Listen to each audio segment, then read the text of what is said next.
Guys, it's Mark Zicree, Mr. Politics, also known elsewhere as Mr. Sci-Fi and Mark Zicree of Space Command. Here's my mask, vote. And I'm out and about, walking the dog, so I am going to keep this mask on, but I will project, so you will be able to hear me.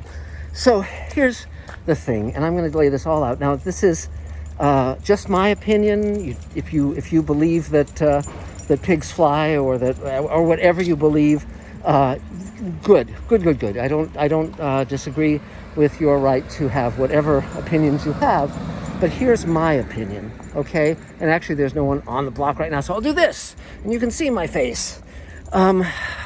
Look, here's what's going on. The pandemic is Trump's fault because he did not say, wear a mask, be sensible, protect others, blah, blah, blah. So as opposed to countries that have responsible governments, he was totally irresponsible, as he always has been, protecting his own interests. And as a result, we have the pandemic, which led to the crash, which led to all these people being unemployed. Then, of course, the Republicans in the Senate made sure that the rich people, including their own selves and their relations, had tons and tons of money, but they don't really care about the working man or the little guy or even the middle class. So they, of course, went on vacation. It doesn't matter if people are being evicted, people are out of money. So there's that. But here's the larger issue, and this is something that if you're a Republican, if you're a Democrat, if you're an independent, if you're an American, they used to talk about good citizenship. You never hear that phrase anymore, and our responsibility to each other as Americans. Additionally, we're raised to believe in democracy. Well, democracy is a real thing, and it's the reason we have this wonderful country. The melting pot is a real thing, and it's not about melting so we're all alike. It's about having very, very different ingredients that add to the flavor and the nutrition of America. So now what Trump is doing, understanding that he's going to lose any popular vote, is he's trying to destroy the Postal Service, destroy the election, steal the election. He wants to be, as Michael Cohen said, the dictator of America, which I strongly believe. Trump once recently said, I have no sense of humor, which means, and it's true, which means that everything he says in his tweets is serious. So when he says, I want to be the permanent president, I don't want to leave, all this autocratic dictator nonsense that he says, he means it. It's true. It's real. And so all of the protests, all of the issues should boil down to one issue: protecting the vote, making sure the vote is honest, making sure the vote counts. Because Black Lives Matter, all these other issues that are very important, none of them will have any redress unless we get someone other than Trump in office. So, and if you're a patriot, you have to vote for democracy, and that means voting for Biden and Kamala Harris. If you're any kind of American who believes in the system that we live under, which is much better, I promise you, than a totalitarian kleptocracy like they have in Russia, where gangsters rule. And, interestingly enough, Trump's partner was a front for the Genovese crime family, and the way Trump rules is as a mafia don. He really does. And so anyway, but it could get a lot worse. Believe me, it could get much, much, much, much worse. So here's my thought about all this. There's another word. I mentioned citizenship isn't used anymore, but another word that's not used and has vanished is traitor and treason. And here's my thought. Anyone who has knowingly collaborated with Russia to steal our elections is a traitor, no matter how highly placed they are. Anyone who has tried to destroy our postal service to stop people from being able to vote is a traitor. Anyone who wants dictatorship in this country rather than democracy is a traitor. And judges, any judge who is ruling against the vote is a traitor.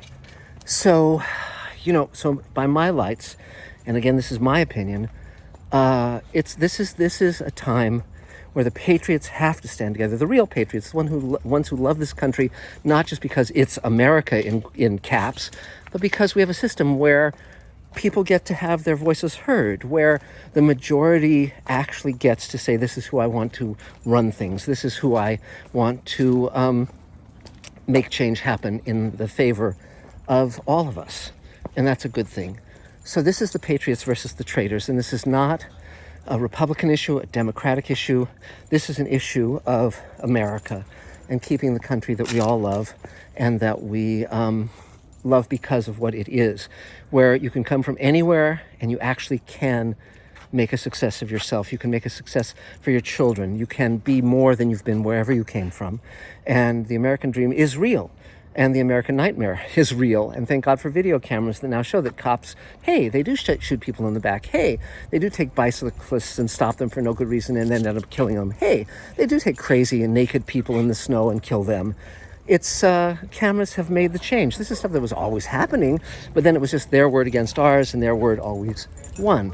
But video shows the reality, shows what's actually happening. And but you're not going to get change. You're not going to get culpability or responsibility unless we have people in power who take that seriously. And I know that Kamala Harris and Joe Biden will.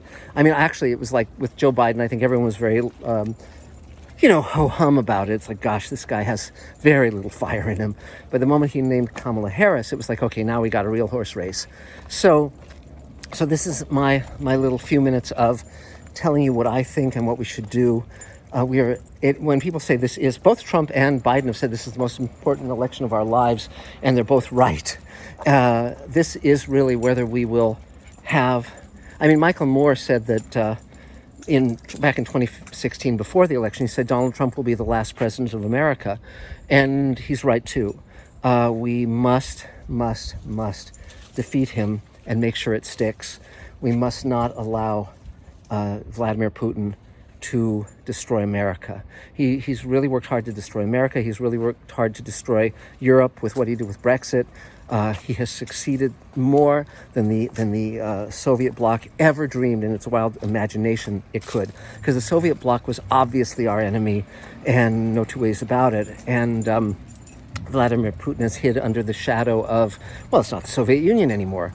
Well, he comes out of the KGB, and he is every bit as much of an enemy of America as Stalin ever was. So that's it for now.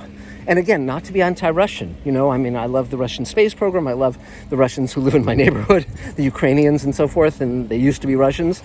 Now they're Ukrainians. But Putin is as crazy and sociopathic and terrible as any of the tyrants that Trump thinks of as friends. So that's about it for now. We'll talk again really soon.